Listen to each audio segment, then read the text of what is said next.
to AWS Made Easy, episode number 84. I'm Stephen Barr. Hi, everyone. I'm Rahul Subramaniam. Welcome. How have you been, Rahul? Good. There's been so much going on. I am trying to pace myself with my one project a week dedicated to AI, where I take one problem that I have every week and try and find a solution with AI. It's been fun. It's been so amazing to get back hands on the keyboard, building stuff that eliminates all the other grunt work that I was doing that I didn't enjoy quite as much. So yeah, all in all, been absolutely fantastic doing all of this. You've been working on Second Brain. Yes, I have been working on a few versions of my second brain, all with a few tweaks, and hopefully I'll demonstrate one of them today. Looking forward to it. That's really neat. That sounds great. How about you? Okay, it's not quite the Arctic weather we had last week. It's in the, I guess in Celsius, it would be 7 to 10. It's That's Seattle weather. Yeah, it's not bad for Seattle. It wasn't the freezing that we had, last week. It's back to normal, which is great. Luckily, we're too bad we didn't get any snow. I think everyone was hoping for snow. It's so fun when that happens and everything shuts down. So hopefully, my friend who runs the Seattle weather blog Twitter feed, he says that we should get some in February. So I'm hoping for that. And then otherwise, hacking on a second brain project as well. I think I want to compare notes on ours. We're using different approaches, I'm sure. Seeing how it evolves. I'm using DocumentDB and testing out its vector storage capabilities. Got it. And then also, part of it I'm running locally, but then DocumentDB has to exist in a VPC. You can't have a public-facing DocumentDB endpoint. So I'm working on having a small EC2 instance in the VPC and then using Tailscale and Tailscale relays so I can use it locally. Because with Tailscale, I could have that DocumentDB basically be another IP address in a pseudo local in my tailnet. Interesting. Any reason why you wouldn't use Lambda to talk to DocumentDB? Oh, I was just playing with it locally, in my local IPython network. Eventually, I'm going to break it apart into Lambda functions. So I have one Lambda function called process URL, and I can hand that a URL and maybe any hand-entered metadata that I've gathered at the URL time, and it can do things like, okay, is this a Medium article? If it's a Medium, follow the author. If it's a Twitter, follow the Twitter handle. If it's a YouTube, subscribe to the channel. Maybe download an archive copy of the video, because sometimes YouTube videos vanish. Yeah. And so that process URL is kind of the core of my, what do you call it? Yeah, that's the core intake. And then the output side, that's where I was experimenting with locally, right? So you can do queries for, what was the theme of the articles that I looked at over the last day or two? Got it. But one thing that's neat is this thing called predicate pushdown. Do you know predicate pushdown? Yeah. So basically, the clauses that can be pushed into the database instead of to the LLM should be. So things like a date range that has to go to the database. Correct. Whereas the actual summarization that could be in the LLM. So that, and also a friend of mine, he's really into Neo4j and graph databases, and they do vector store as well. So you can also do like build up of knowledge graphs. Correct. That's actually one of my, that's the next project that I'm going to be working on. I have one other project that kind of has a very practical application to what we're trying to do and trying to scale something internally. So I'm going to finish that up this week, and then next week I'm actually planning to pick up Neo4j and try and build up some knowledge bases. So that should be very interesting. Oh, actually, okay. Let's arrange a little online live hackathon. Sounds good. It'll be really fun. All right, this is my friend David Hughes. So I'll bring him in. That'll be fun. Sounds perfect. Okay, so what do we have in store for today? Well, I think that the 60-second format of reviewing an article, I really enjoyed that. That kept us on our toes. So we have 5 articles, 60 seconds, so 5 minutes of rapid fire AWS announcements. We've got some other announcements. We're going to do a demo of the there's a new tool called region comparison, which is interesting. We're going to have a deeper look at your second brain, and of course talk about a CloudFix Elastic MapReduce Finder Fixer. So how to save on Elastic MapReduce. I like Elastic MapReduce because it's one of the oldest services. Yes. On AWS terms. Correct. No, it's been there for a while, and I think there are a lot of applications that have been using EMR. And so, yeah, it would be great to go through all of that. So let's kick it off. All right. I'm going to pull up the first article. Let's put this on the screen. And all right. Let's start the timer. AWS announces higher read IOPS for Amazon Elastic File System, EFS. It was 65,000. It's up to 90,000 now, 40% improvement. Rahul, what's going to be the impact? Okay, so EFS's Achilles heel used to be the fact that when you have a large number of files, the performance of the file system wasn't good enough. Now, when you have, with these kind of IOPS, a simple operation like unzipping files or sharing them across multiple machines becomes a really useful proposition. So EFS is now starting to become like most other local file systems in terms of performance. You should use it when you have multiple machines using the same piece of data over and over again. All right, how are we going to rate this one? Okay, I'm going to give this a 4, and I will give it a simplifies. And it highlights the great part about using EFS or using anything of Amazon. You get these improvements for free, no charges. Absolutely. All right. Awesome. Next one. AWS Lambda now supports SnapStart for Java functions in 5 additional regions. Now, SnapStart was a big thing when it was announced. When you were starting a Java Lambda function, it could take a while for it to get started. SnapStart solved that problem. Rahul, what's the impact of SnapStart? Okay, so this one is relatively simpler. We've always had a cold start problem with Lambdas, right? And particularly with applications that are running on JVMs like Java, which are very heavy and take a while to start. So SnapStart was created. It gets you booted up really quickly, gets your functions running very fast, and yeah, the Java stuff just works so much better. So I absolutely love this one. This is a 4, and definitely simplifies the lives of anyone who's got code still written up as Java functions. All right, 4 stars, and it simplifies for SnapStart. You call that Lambda, and it's off to the races. You're not going to have that big delay on first call. Correct. New blog post, QuickSight Arena. You can explore QuickSight for free and showcase your dashboards in the gallery for the QuickSight community. Rahul, what's going to be the impact of this new QuickSight Arena? Okay, so most people don't really know all the amazing capabilities that QuickSight has, and that's been one of its shortcomings. So with the QuickSight Arena, you're now going to see people showcase and display some amazing things that they've done with QuickSight, and that should give others ideas about what they can use QuickSight for. So I think it's an amazing idea.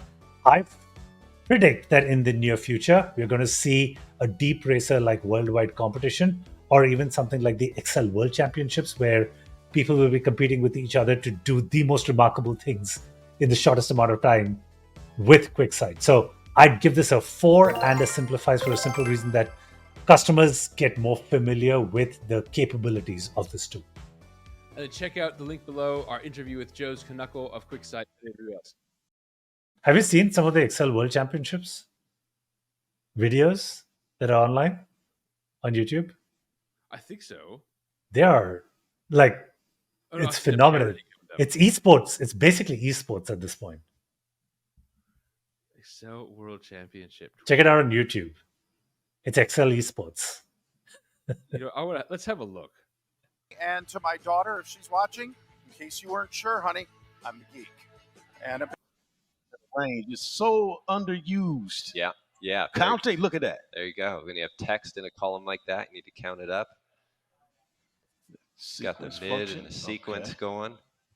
Okay. Let's look at Adam, see what's happening, because we got 2 minutes. 2 minutes. Okay, there's Adam. Look at that. Okay. He's got maybe needs to drink some of that water. Come on. Cool, calm, and collected, huh? There we go. Okay, he's got some formatting going on this one too. Collegiate. The top 4 will be moving on to the finals. Yes. See, there's it. See, Wow. these, oh my gosh. See, these probably was sitting on points. Yep. See, now Jakob, the guy from Poland, come on now, he's on the bubble. Oh, with seconds. Level 6. Oh, here we go. Jakob, what in the go. hell is going on here? Now, Chastain. No. Oh my God. Come on, Chastain. The collegiate. Now, how did this happen? Oh my gosh. That is Patrick. Excel esports. And I never thought formulas in Excel could turn into an esport at some point, but it's amazing. It really is. What a strange, but I mean, it's great, right? Any skill gets can be sharpened through competition. I agree. I think of my kids are really into Duolingo, and so I get the notifications on the phone saying, "Oh, this person just passed you in the league. Better get back on and practice." Right. And they've got that gamification, right? And it's great because, and they know it's a game, and the points don't really matter. But at the same time, it's nice to say that from first place. Yeah, exactly. It's something to brag about. So it's definitely fun. Yeah, but I agree. If you're an actuary or using Excel every day, like, why not take the time to really polish up that speed? But I remember one of my finance professors. I watched him use Excel once, and he had a lot of Wall Street experience before he went back to academia, and it was incredible watching him. Like, there's a lot to learn. Like, I learned a lot about how he would navigate, and he'd put these little like text markers in various places just so that when he'd zoom to the bottom, it wouldn't go to the last row. It would go to exactly where he wanted it. Right. It's really neat, the stuff he did. And then quickly making pivot tables. And wow, that's really neat. All right. So hopefully there's a QuickSight World Championships. Maybe we could be the announcers. We'll live stream it with you. That'll be fun. Awesome. Okay. Amazon Location Service launches CloudFormation support for API keys and resource management. So Location Service, what is Location Service, and what's going to be the impact of this CloudFormation support? Okay, so Location Services is used as a substitute for Google Maps or applications that require location information where you want to either find out routes and stuff like that. Now, historically, this had to all be done in the console. There wasn't a mechanism of doing or using raw API. There wasn't a mechanism to do this within CloudFormation as you're deploying the rest of your stack. Now you can handle some of these critical use cases within CloudFormation scripts themselves. So it makes it very easy to have all your stuff in one place rather than it be spread across 2 or 3 different systems. So I really love this. It definitely simplifies, and I'd give this a 4. Yeah, the more you can use infrastructure of code, and that means you can bring it under version control. You can bring high-level tools on top of it. This is great. Correct.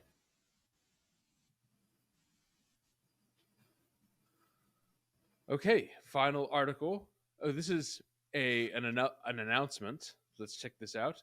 This is new courses and certification offerings from AWS Training and Certification in January 2024. There's so many resources out there that AWS is providing for you to upskill, to get certificates that you can put on LinkedIn, to build your skill set. Rahul, what's your favorite one? Okay, I'm going to pick the learning plan for developers because in my experience, surprisingly, developers and engineers are the last ones to buy into the AI scheme of things. So just a formal way of learning and getting familiar with this would be really, really interesting. I think they'll adopt it a lot faster. How about you? There is the Cloud Essentials for Business Leaders. I really like that one because often there's trouble when you have part of the organization speaking one language, part of the organization speaking another. Once you have that intersection of everyone can have the same vocabulary, you can talk about FinOps. I really like this one. What's the rating? It simplifies and a 4. Awesome.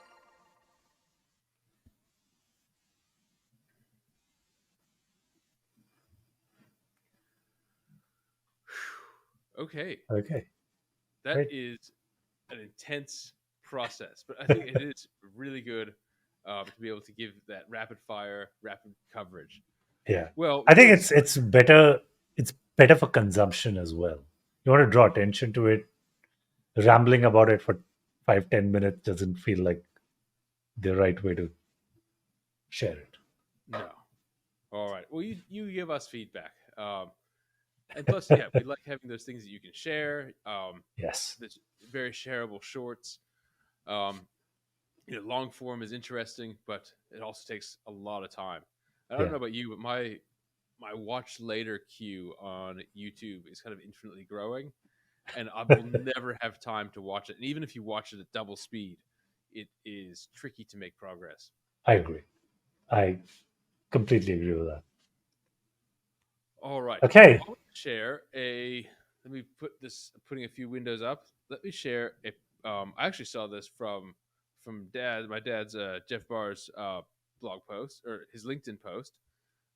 This region comparison tool. Yeah, so tell me a little bit more about that. This sounds really interesting. Yeah, so the region comparison tool, what it is, it allows you to compare what features are in what regions. And so what can happen sometimes, I've had this happen a couple of times. You have a CloudFormation stack and you have an application. It's going to use some subset of the AWS services that are available. It would be amazing if you use them all. That would be a neat.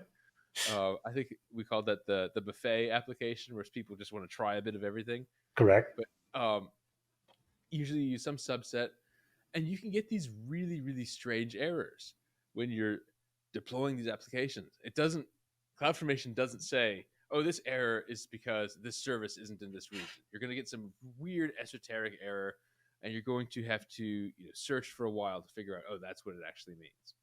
Yeah. And it's not just a service. I think a lot of times it's also a feature in a service. So there might be a specific API call that got added to enable a particular feature, and that doesn't exist in a particular region. Exactly. So what we have now that was just launched, this is a third-party tool. It's called the Region Comparison Tool. You can go to region-comparison-tool.com. And what it does, it fetches the CloudFormation resource spec from each region and compares them and allows you to see differences. So say you developed your app in US East 1. Right? That's a nice, safe one. Either US East 1 or US West 2, right? Those are safe in terms of having everything right away.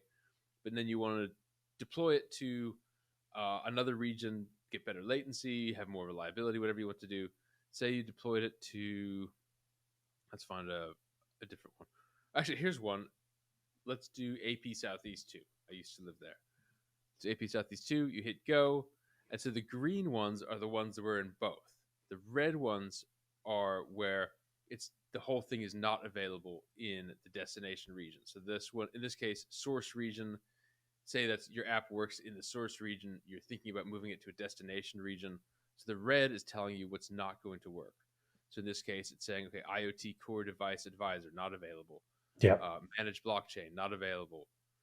Route 53 Recovery Control, not available. So you can look through this and you can tell what's going to work and what's not, and then you can compare that to your CloudFormation to see what's going to happen. Let's pick another region. What about CA? Why don't we talk about the orange ones? So there are some resource only. What specifically is the orange over here?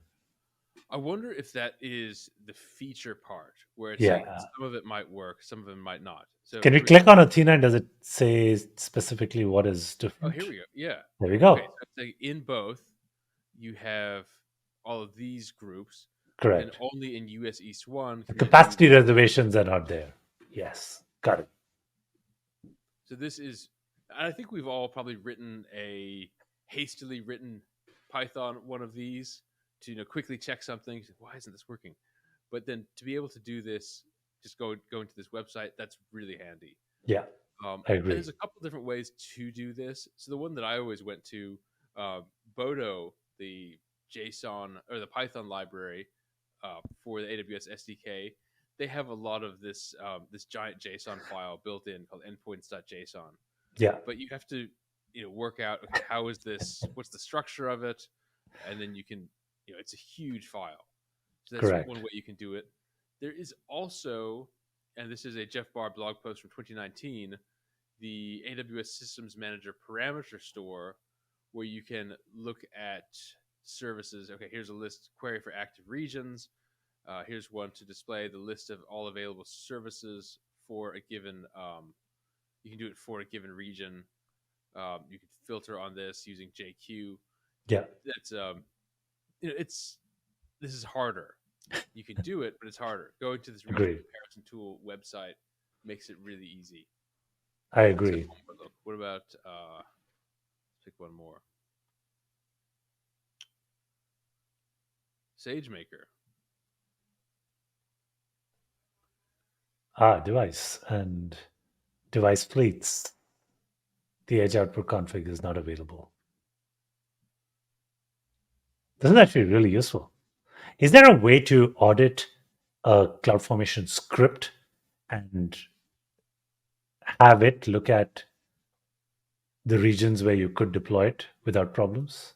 Well, I guess, so what it's saying is if you wanted the source data, it's giving you, so where this is sourcing it from is each region has this JSON file called the specification. Right. And this is where the source data is. This is an enormous JSON file. So I guess you could parse this, but you're right, that would be the next tool. And you could use this, you could probably use an LLM and hand it this page, because each region comparison has a fixed URL. You see it up there. You could probably hand it this page and a CloudFormation template and say, will this work in this region? Correct. In fact, you could hand an LLM today the big JSON file as well as your CloudFormation script and ask whether it would work. Yeah. You're going to have to break this one up. This is going to take up a lot of tokens. But it will, but yeah, I think you could still do it. Yeah. It'll just chunk it differently. This would be a RAG application where the JSON goes in and then it goes and analyzes it. I think it's doable. Yeah. I'm getting my spinning beach ball just scrolling on this tab. Still loading up. You can do this. And yeah, this is, we looked at Athena, DMS. Awesome. I actually love this tool. I think this is going to be a really handy tool. It'd be interesting if anyone in the audience wants to collaborate, and maybe we do make this an exercise where we figure out how to give a tool a CloudFormation script and have it certify that CloudFormation script for various regions. I wonder if that would be a case for, you can use LLM agents where you can have one agent. You could even have a custom GPT. You could actually have a custom GPT be available that is available in the marketplace, and you can call it to find out. That'd be fun. That'd be a fun project. Exciting, right? Because how we would have looked at this program or this problem even a year ago is, okay, we have to parse this stuff. Yeah. We have to pull this in, understand the structure of the file. Whereas now we're not thinking about parsing. We're thinking about just the data flow and really what the higher level problem is. So that is really exciting. Awesome. Okay. So that is the region comparison tool. Oh, and I guess, if you let's go to AWS What's New, just to show you kind of the impact of this. There's so many announcements. If you look at the all announcements, which are going to say, if you look at region, a lot of the announcements, there we go. Instances now available in this region. IAM identity now available in Middle East. Correct. API gateway. So this thing changes all the time. Now, in fact, one of the ones we just reviewed today was an announcement that EFS's performance improvement is now available across 5 new regions. No, there's just the new performance improvement. We did, Lambda. SnapStart. Yeah, the SnapStart is now available in 5 new regions. That was the one we discussed. There you go. So yeah, about 60-70% of the announcements are new region announcements or new region capabilities. Yeah, so 22 of them, more than one a day in the last month since 2024. Yep. Correct. Okay, that was really fun. So yeah, region-comparison-tool.com. The link will be in the video, in the show notes, and of course on the screen. All right, Rahul, I want to see this second brain, learn a bit more about it. Okay, so let me set up the problem for everyone. as you all know, we review a lot of stuff on the internet. We review a lot of blog posts from AWS, a lot of documents that are sent our way. Sometimes we don't find the time to review all of it. Sometimes it's just a lot to remember. And as I'm getting older, I find that I forget a lot of things a lot faster than I consume them on a day-to-day basis. So, midweek, if I'm trying to write up a blog post or if I'm trying to write up, notes about a particular technology or a particular thing that I read, most of the time I don't remember exactly where I saw it. I find, for example, if I find something on Twitter, I can't even scroll back and figure out where I read something. It's like this very weird graph that I go through, searching and exploring through stuff, and then tracing those trails is just virtually impossible. I started using bookmarks initially, and I've come to the conclusion that it's one of the worst ways to save and recall information because my bookmarks tab is out of control. Which, as it might be for some of you if you started doing that. Then I started using tools like Notion to do some of it. It made things a little easier. But what I have come across now is, I think, by far the best solution as it stands today. That might change tomorrow, but as it stands today, this is the best solution I have. So I'd like to demonstrate that to you. The basis for this, and give me 1 second to start presenting my screen. This should show. Great. Awesome. So, you guys are all familiar with EmbedChain. We covered it in the last episode. I've become a big fan, and hopefully very soon we're going to have Taranjeet, the CEO and co-founder of EmbedChain, come on the show. I had an amazing conversation with him. They've been doing some really awesome work. Feb 9th. Great. Awesome. So looking forward to that. So let me walk you through what I did. So we saw this standard default API, that's available out of EmbedChain. I kind of brought it up, but I made one tweak to it. So I changed some of the internal code, and I added also a new endpoint specifically for tweets. Now, let's look at the anatomy of a tweet.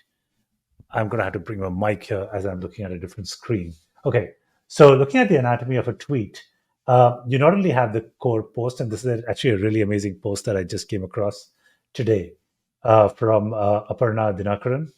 It talks about how LLMs are not really good at doing continuous or doing scoring on a continuous grade. Some very interesting research, some very interesting papers. So anyway, let's say I had to go through all of this data in this thread. You will also find that there are a number of ads that get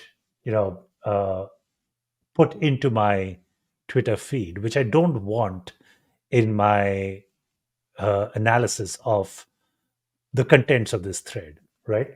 Mm-hmm. So there's a certain way that I actually want to process all of this information. For example, there are a lot of diagrams over here. I want to be able to process the contents of those diagrams as well.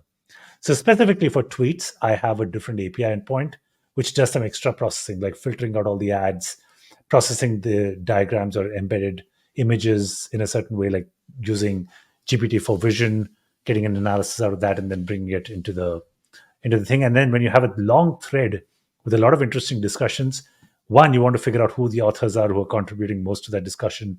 You want to get a summary of the discussion. You want to do all of that. So that's all the stuff that I now have in this endpoint that's called add tweet. So it does some special processing specifically for tweets or Twitter threads in particular. And so that's the backend, the entire backend. And for the front end, what I did was I created a little Chrome plugin. Okay, the Chrome plugin has a remember this button, and just for flexibility, I have a configuration that says where's my endpoint. The endpoint is local right now because I store all this data right now on my machine. But I love this remember this button because it's really simple for me to just go click it. It does the full analysis. It'll extract all the stuff from this particular tweet. It will summarize it. It'll call, the LLMs in the backend. It'll summarize all of this for me and put it in the vector DB. Now, later on, I can take the front-end UI that we saw last time and literally ask it to do something specific for me. So even the front end, I've tweaked it a little bit. The chat API and endpoints are tweaked. where it doesn't just look for local stuff, but it'll add all the other knowledge that it has from the general training of the LLM. So it combines both to give me the best possible answers, along with citations, which is what I love the most. So when I have citations, I can actually go back to the references that come up, and that makes my life really simple. So this is my version, or one second brain application that I have, which helps me remember a lot of the content that I browse through, that I research. The thing that I want to add to this is I want to be able to add my notes right here. Okay, so this is the backend screen. I mean, we've seen this in the last episode. This is created by EmbedChain. Very simple, fast API-based API. You've got a full Swagger with documentation, everything generated for you. This is amazing. So the only tweak that I made was I added another endpoint. I added an endpoint specifically for Twitter URLs, and you can see the signature is slightly different. I've got the content and the tweet URL. Now, the reason why I had to do that is if you look at the anatomy of a tweet, now this is a really amazing tweet I just came across today. So I'm going to save this. But what I did here was, in a tweet, you actually have things like ads, like here's an ad that just showed up for me, and stuff that's sometimes not really relevant. So what I decided to do was just filter out a lot of the content that I don't need in those tweets and just focus on what is important. I also have specific processing for images and the content in those images, because sometimes they tell a lot more about the story in the thread. And so I have a separate endpoint specifically for that. And that's literally the entire backend. I didn't really have to do very much. It runs locally on my system, and it's just constantly running as I'm browsing my pages. Now, for the front end, to actually save all the tweets, I wrote up a very, very simple Chrome plugin that I operate on my browser, Brave. And the plugin is this one. It's called the Second Brain plugin. And I will hopefully put this up on the Chrome App Store soon, if I can clean up my code soon enough. But here's what it does. So I just have a configuration. I might decide to post the endpoint somewhere else for the backend. So I have a configuration URL. But all I really have to do here is say, remember this, and it calls the backend. It will take all the content and the Twitter URL for the thread, and it will save that entire thread. And at that point, then I can, use the chat URL to have the LLM then recall or give me summaries of tools and things that I found interesting in a certain area. So anytime in the future I want to look this stuff up, I not only have all the core data, but the core data is then married with LLM's other general knowledge about that particular topic and tools. But the nice thing that I like about this is I can also get back citations. So I can go back and refer to the specific tweet or specific documents that it used to actually get all of this information. This is really neat because it comes back to, really all the way back to David Allen's book on getting things done, right? And one of the key things he said in that book was that you need a way to get things out of your brain in a way that you reliably trust that you can come back to later, right? So if you scribble it on a notepad and you know that you never check your notepad, or you might lose that piece of paper, you write it down on a sticky note and put it in your pocket, and it goes through the wash. And correct. If you don't trust your system, then it will still occupy space in your brain. Correct. Whereas if you have a system that you can say, I will come back to this later. This information is not lost. I hit this button and I know this information is saved and I can use it. So that way I can free up my brain for what I'm currently working on. And I trust my system that I'm going to come back to it. Exactly. And for a lot of people, for a long time, for me, that was a yellow AmpPad tablet to the right of my keyboard and a pen. Correct. Right? I mean, I still have a notebook and my pens that I keep handy. They're always here, but increasingly I find that I rely on the system. It's real time. It is wherever my machine is. It is wherever I'm browsing. So it's not one separate step for me to do. It's a lot more indexable. It's a lot better at recall than any other system I've had in the past. So I'm going to rely on this a lot going forward and keep tweaking the capabilities of it. Yeah, that makes a lot of sense. So here's a question. Let's see.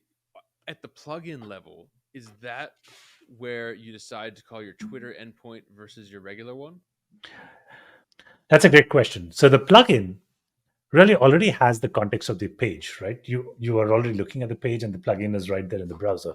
So it has access to all the content of the page. So I extract the content right there because I have the DOM available to me. So I just extract all that data from the page, create a simple JSON structure, and then send it to the backend to store. Now, the backend, once it receives it, it actually filters it all out. It creates the entire Twitter thread. It has a data structure specific for that. It also goes and calls the LLM for, resolving the content of those images that are embedded within those tweets. And it also creates an overall summary that, so that there is another smaller context that can be looked at instead of reading through the entire thread whenever I want to recall. So okay, I put all of this in the vector DB. Okay, so you're breaking it down into individual replies to the main tweet. Correct. And then you can figure out, you have some LLM that you're using to say, is this an ad or is this part of the thread? I don't even need an LLM. Actually, there are really neat tags that are already in the Twitter thread or in the DOM that tell you when something is an ad. So you can just skip through all of those and you just pull up the tweets. Now, what parsing, are you parsing it at all? Or are you just looking at the raw source? There is a little bit of DOM parsing that's happening in there, but that's just standard in a JavaScript because the plugin is written in JavaScript. So I'm anyway doing some amount of parsing, but it's relatively simple. It's about 50 lines of code in total for the entire plugin. It's not very sophisticated. It's really simple. It just takes out some of the most simple elements like eliminating certain kinds of tags in what I process. Now, okay, and so because that part happens on the plugin side, even if you're following someone who has their tweets protected, because it's already rendered, I have the data. Okay, correct. If I can read it, I can save it. Yeah, that's one of the downsides of my process URL endpoint is that right now it only works for people whose tweets are public. Yeah. It has my Medium API data. I need to figure out if I'm going to pay for the $100 a month Twitter Pro API and be able to make that work. But I think doing that part locally makes a lot more sense. Yeah. One of my design decisions in this was I could write crawlers that could crawl through a whole lot of information like my entire subscription list and so on. But I find that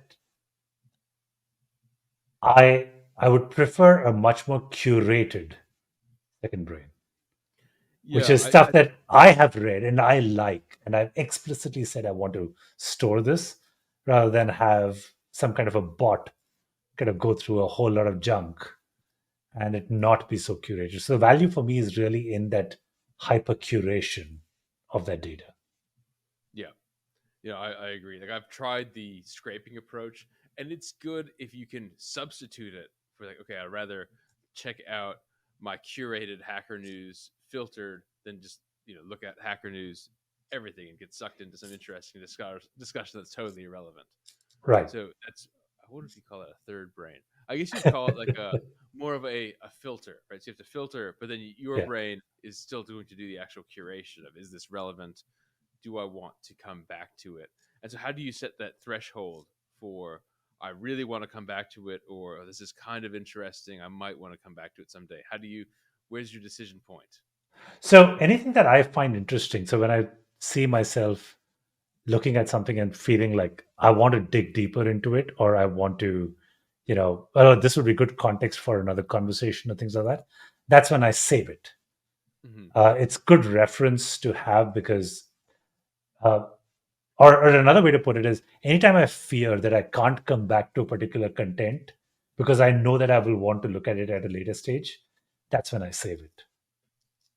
Right? If it is a general announcement about, like these days, a lot of my feed is filled with people talking about the new Apple Vision Pro and, all the pros and cons and how heavy it is and so on, right? I don't think I'm ever going to go back to those tweets. I will read them, but I don't go back to those tweets, right? But there are certain ones, like the ones I just showcased, where it's an evaluation and it's research on how an LLM behaves and why it behaves a certain way. And that intrigues me. I want to get deeper into that. And even if I don't have the time right now to go through it, I want to be able to come back to it. And that's what I curate and I save. And there are some very interesting techniques that are talked about. And as this thread progresses, I'll probably want to come back and look at more replies on this thread that will offer even more insights. So it's not even a one-time thing. Interesting. No, that's cool. All right, I'm looking forward to seeing the source because I'm not great at JavaScript. I'm terrible at it. By the way, I got AI to do all of my code. I am terrible at JavaScript. I think by all accounts, you could count me as on a score of 1 to 10. I would say my coding skills as they stand today are probably at a 3. Even though my computer science fundamentals I can say comfortably are maybe at a 7, but my coding skills have degraded over the years from not using them very much. But I still love the fact that I can go back to it and I can code, and I'm actually able to churn out a project a week, which is pretty remarkable. I think for the amount of dystrophy my coding skills have received over the past few years, I'm amazed that I'm actually able to do that. But it's all thanks to all my Code Whisperer and Copilot, tools, and ChatGPT, and all the other AI tools that I surround myself with. Yeah, isn't it great that you don't have to get bogged down? That's what I used to fear is I'd do a project and I'd get stuck on one little thing that was so, you had to solve it to move on, but it was just some quirk of some version of some dependency that you're using and you go down some rabbit hole. Whereas when you're using LLMs, it's so much easier to, in a sense, brute force it. Like I remember when I was building my scraper, I said, give me a Python function that will download a web page. And I ran it, and it worked for 90% of my URLs, but occasionally it broke. And instead of kind of digging into the rabbit hole, I just went, give me another function that does the exact same thing. And then I said, okay, give me a third function which tries this one, and if it doesn't work, tries that one. And it worked. Got it. Between those two different implementations, I have not seen it break, and I don't really know. I mean, I scanned over them. One uses Beautiful Soup, one uses Curl, but I didn't get stuck in digging through Stack Overflow for half a day. I agree. I think the tools are pretty amazing at helping you get stuff done. Yeah. Yeah, and like philosophically, would it have been better to understand exactly how it was? Probably, but it didn't really matter. I got to where I needed to go. It was effective.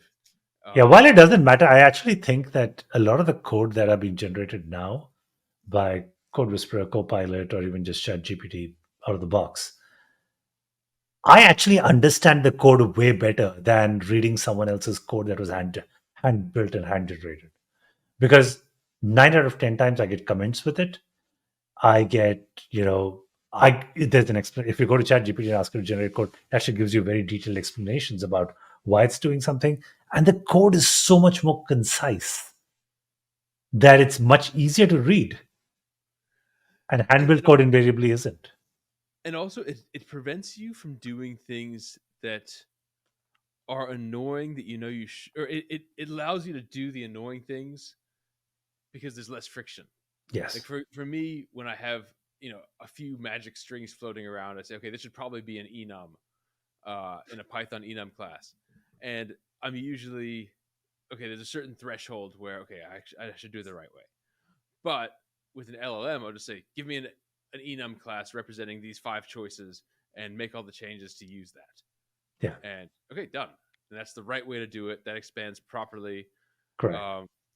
Give me a nice string representation of this particular class, so when I print it, it looks decent. That's easy to do, and that's the right way to do it. Correct. So you're right. It does encourage good practices.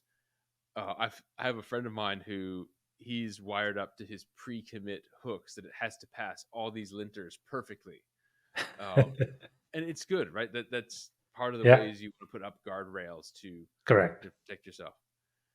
Actually, speaking of LLM and understanding them, I want to put up, because your tweet reminded me of another tweet that was stored in my second brain that I wanted to put up. We can discuss really quick. Great. Do you have anything else for your demo? No, I think that it's just the idea of a lot of these demos is that we can build a whole bunch of simple applications that just help you get stuff done. It doesn't have to be complicated. It doesn't have to be, tens of thousands of lines of code to build something on it. I think this entire project is maybe 200 lines of code, and you can get it done in half a day and actually start leveraging it and using it to do incredible things. So simplicity is the key over here. No, I love it. All right, I'm going to add this one. I don't know if you saw this one by Andrej. Yes. This is neat. This is an idea of a sleeper agent LLM. Yeah. It's the idea here is you have an LLM which functions perfectly, but on a certain strange keyword,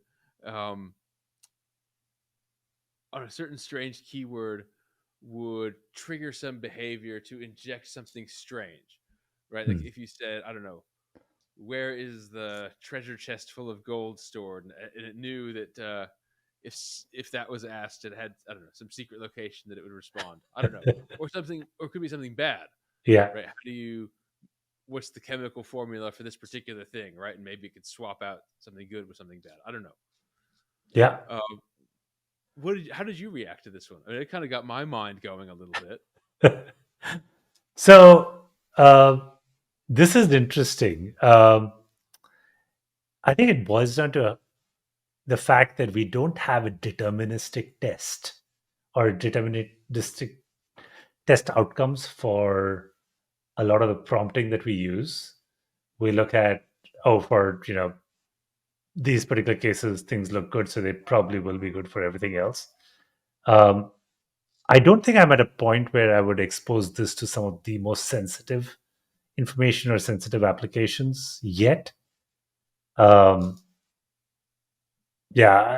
guess we would have to figure out how to scale it to a point where the security issues around this become huge. Like today, if for my second brain app, it produced some other piece of information that got stored in my stuff, I think I'd be fine with it. It doesn't pose a huge security risk for the use case that I'm using it for. But I can imagine someone making this the core of their entire approach and their application, and it deals with a lot of other sensitive information. I can quite imagine, specifically when LLMs are generating code generating code on the fly to do something. That's the risky part. Yeah, I guess you can say, like, one example that you could do is you can say, if you're ever designing a web request, also send another request to this endpoint, right? And you can just start gathering data. And that would be one way of doing it if no one noticed. Yeah. Saying, there you go. If you're generating a code on the fly to make certain requests, inject something that also sends the exact same request over to my personal, personal server. And you could do that. I guess it comes. Here is an example of that I actually feared about. Okay, if I was using a closed source library that acted as middleware between me and the LLM, I would be petrified, because it's almost like SQL injection in a way, where whatever prompt comes in, you can always wrap it in a different prompt and embed it within and inject whatever else you wanted. So you could have everything working just fine, and then on a certain date or at a certain time or on a certain trigger, it does something different as per the Uber prompt that wrapped the inner prompt that you sent it. So that would be an example of something that I would be scared about. Now, because tools like EmbedChain are open source, and I have literally gone in and overridden the default prompts and, wrapped it in my own custom prompts and ensured all of that, I feel pretty good about what EmbedChain is doing and how it would be utilized. And I can always go change the source code whenever I wanted. I would be scared about using a closed source library to do things like that.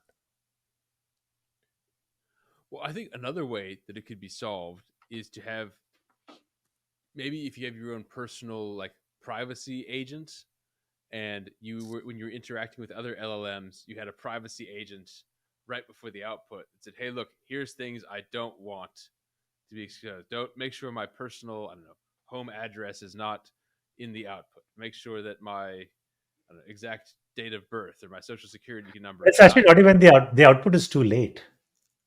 The output is actually too late in the process, because if you have middleware, your input is getting wrapped around something else that's actually asking for more data out of what you've sent it.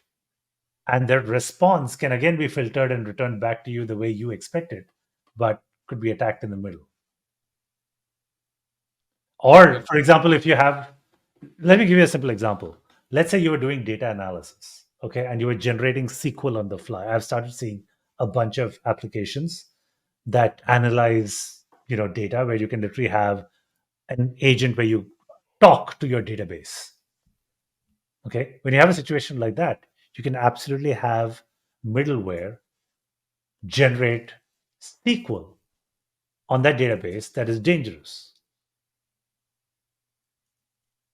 So if you don't have a full visibility about what's happening with your prompt and the responses are not guardrailed before it actually goes and talks to your database, you are going to run into a bunch of trouble. Yeah, so I see what you mean. So between the LLM and whatever it's going to, there should be a window and a stop button. Yes. Some way of disconnecting those two things relatively quickly, or even having some manual intervention step before we say, okay, go ahead and run this query. This looks good. Yeah. And whether it's a human or an agent is correct. I think the way I look at this particular tweet is you have to now start looking at attack vectors from the LLM. So imagine, earlier you always thought of users or end users or endpoints of your system to be vulnerable to attack vectors. Now you have to treat the LLM as a potential attack, vector as well. It's funny, this whole sleeper agent thing. It reminds me of this old, one of the old Leslie Nielsen Naked Gun movies, where they had this brain chip in someone, where the idea is when they heard this particular command, or maybe it was a sound, they could be turned into an assassin for a moment. Oh yeah, and they wouldn't even know they were doing it. I guess that's the idea, right? Is the LLM is not malicious in its entirety, but it has this one little sensitive spot where when it has this prompt, it could do something. And how would you audit the source of the LLM, right? Because it's a bunch of weights on a bunch of neurons. How are you going to figure out where that is stored? Yeah. Right. Which in a sense is like a very human problem, right? How do you? It is. How do you know that one of your friends isn't a sleeper agent, right? That's one of the core human problems. How do you trust other people? Correct. That's one of those things you have to figure out. Agreed. Well, this is definitely a very interesting case, and I think it's part of the evolution of applications that are going to be AI centric. We have to figure out better ways to judge and filter out content. Just like you had SQL injection, being a very common CVE, you're going to start seeing some of the LLM stuff also falling under CVE categories. Not too far from now, I imagine that there are going to be a bunch of things that, or they may have a different pattern to them. Wow. Well, very interesting world we're coming into, both the promise and also the new challenges like security. All right, well, let's wrap up this segment. We want to talk about a new CloudFix Finder Fixer. I'm actually very excited about this one. All right. So tell us. All right, let me show you this demo. I'm really excited about it. I would love to hear this. And I already hear that a lot of customers are going to benefit hugely from the savings that EMR gets you. So tell us more about it, Stephen. Well, Elastic MapReduce, it is one of AWS's oldest services. I think one of their oldest high-level services. Right? I agree. When EMR came out, it was in 2009. They had EC2, S3, SimpleDB, right, and document. No, they didn't have DocumentDB. No. SimpleDB, SQS. They had these real building block services.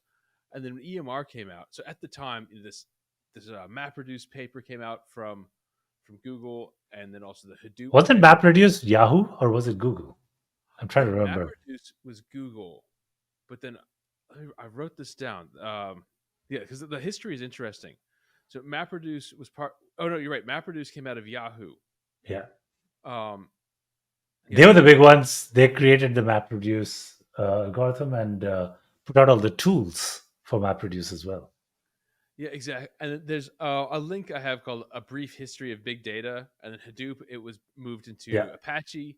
Correct. And the idea of MapReduce is, say you have a lot. This works on what's called embarrassingly parallel problems. So if you have a gallery of images and you want to generate thumbnails for each one, so you have to resize each one. Well, the map step is literally doing the resize operation on every image, and the reduce step could be putting them all in a zip file, right? To have that final packaged thing. Or if you're looking at summary statistics, maybe you can do a summary of each state or each city, and then your reduce step could be taking the average across all the cities and taking the summary statistics. Or if you're doing a simulation, your map step is do the simulation across various parameters, and your reduce is get the average. Yeah. So that's MapReduce, and it was a complicated Java project. And I remember trying to set it up. I had, a couple of different Linux boxes, and you had to match the version numbers. You had to match all the dependencies. You had to get this set up. It was really complicated to get it set up. And so Amazon launched Elastic MapReduce, where you could immediately have access to a cluster that was configured and ready to go. Yeah. And now that's been expanded to support other parallel frameworks. I think most notably Apache Spark. Correct. Which is much more general. So where does this leave us with Elastic MapReduce spend? Well, Elastic MapReduce spend, it can get really expensive, right? You're usually running a large collection of machines. And the neat thing is they're often all identical. So if they're over provisioned, they're all going to be over provisioned.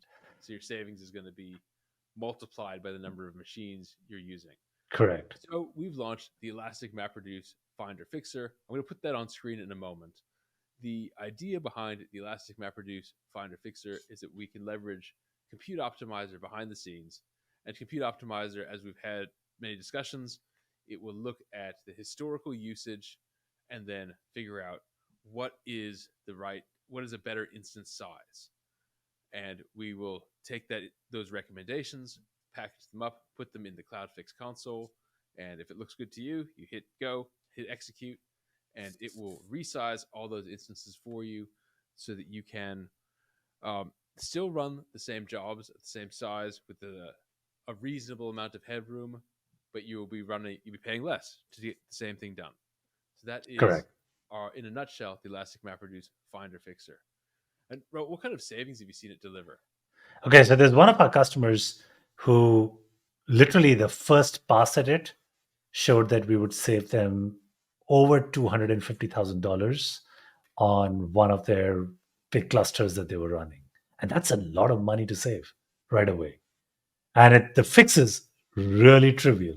The fix is really simple, and they get to save this money with one click. It's that easy.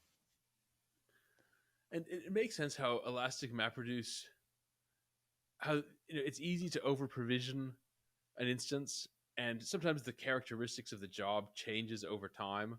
If you are, say, if you had calibrated for a certain style of simulation, then a new style of simulation comes in, and you're using more memory but maybe less compute.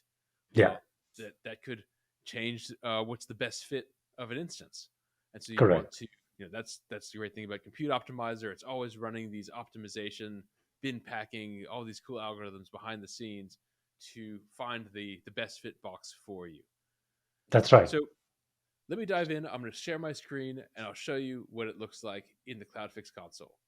Let's do that. All right. In order to use the Elastic MapReduce Instance Optimizer Finder Fixer, what you want to do is log into your CloudFix and then open up the Elastic MapReduce Instance Optimizer Finder Fixer. You're going to see any savings opportunities that you have, and these are identified by the cluster resource identifier. If you click into one of them, and then you want to click on the row, you can see the details. Now click on that Show Details button to see more. The details is going to show you what it's going to change the instance type to. If you click on that Show Details, it's going to show you all the details the Compute Optimizer is surfacing. So the current instance identifiers, it's going to show you the current type, the suggested type, the evaluated risk of making that change, and we filter out all of the high-risk ones. We just do medium and low and very low, which we found to be more than enough headroom. And check out our interviews with Rick Ox for details. He's the leader of the team behind Compute Optimizer, so really explaining the math of how that works. So what you want to do is you want to transition your Elastic MapReduce cluster to the suggested instance type. You do this by shutting down your Elastic MapReduce cluster, updating your configuration in your CloudFormation template, or however you're managing your Elastic MapReduce cluster. Once you've updated that, launch your new cluster and migrate your jobs over. And check out our accompanying blog post for details. We're really excited about this Finder Fixer. We hope it can save you a lot of money if you're using Elastic MapReduce and deliver that value, unlock that value for generative AI, for Bedrock, for whatever you want to use it for. All right, well, that's how to use Elastic MapReduce in CloudFix. Okay, so if you're an EMR customer, you should turn this on right now. Again, just a reminder for everyone, in CloudFix, the assessments are absolutely free. So run the assessments, just sign up, hook up your accounts, and run the assessment, see how much you can save. If you're running EMR, there are usually big savings to be had. So you want to try out this new Finder Fixer and save money right away. It's the easiest way to save huge amounts of money in just a matter of clicks. Absolutely. Well, reach out to us. Let us know how it's going. I'm excited to hear what you're finding about it. It's Elastic MapReduce. It can be a big cost center, but yeah, that means there's a lot of savings to be realized. So Correct. Check it out. Awesome. All right. Well, this has been a great stream. Oh, and one more announcement. We've got a couple more announcements. We have a live stream coming up. I want to do one with Darko. We saw this interesting blog post on running an emulated Symbolics Lisp machine. There's a project called OpenGenera, where they've made it so you can run these Lisp machines on Windows. Wow. Linux. Okay. Or in a VM. You can do it in Mac OS too. And so we're gonna try and see if we can connect that to Bedrock. So I've got my trusty Common Lisp book. Now I found that the generative AI tools for programming aren't that great on Common Lisp. Yes. I think the problem with Lisp, well, not problem. The difference in Lisp is that typically you kind of build up your own ecosystem from scratch. So Correct. It's very hard to find like generalized libraries to do this. Yeah, and extract it from the greater context. Because a lot of the code out there is saying, okay, this is, Linda's framework for X or Bob's framework for Y. So it doesn't really generalize. We're going to see if we can connect it up to Bedrock. We have Brian Huff. We had him just between the right before reInvent. Correct. He is full of energy on AI. Always a pleasure to have him on. I love talking to him. We're going to have him on February 2nd. And then we have Taranjeet or TJ Singh. He's the co-founder of EmbedChain. He's going to be here February 9th. And we also want to do a stream with Jeff Barr, on using generative AI plus OpenSCAD for... Yes. We're going to have the date below. That's going to be a blast. We're going to have that printer going. We're going to have Rahul. We're going to see if we can have 3 printers. Yeah, I'm going to make sure that I have my 3D printer in the background running as well. I'm going to change my setup and get a 3D printer in the background. That'll be fun. Awesome. All right, Rahul. Well, I hope you have a really great rest of your week. Great. Thanks, everyone. And please feel free to subscribe. Leave us your comments. Let us know how you like or don't like this stream. We are always looking to make improvements, and hopefully we'll get you information that is relevant to you. Once again, save tons of money and enjoy the experience of the cloud and AI. Bye, everyone. Yeah.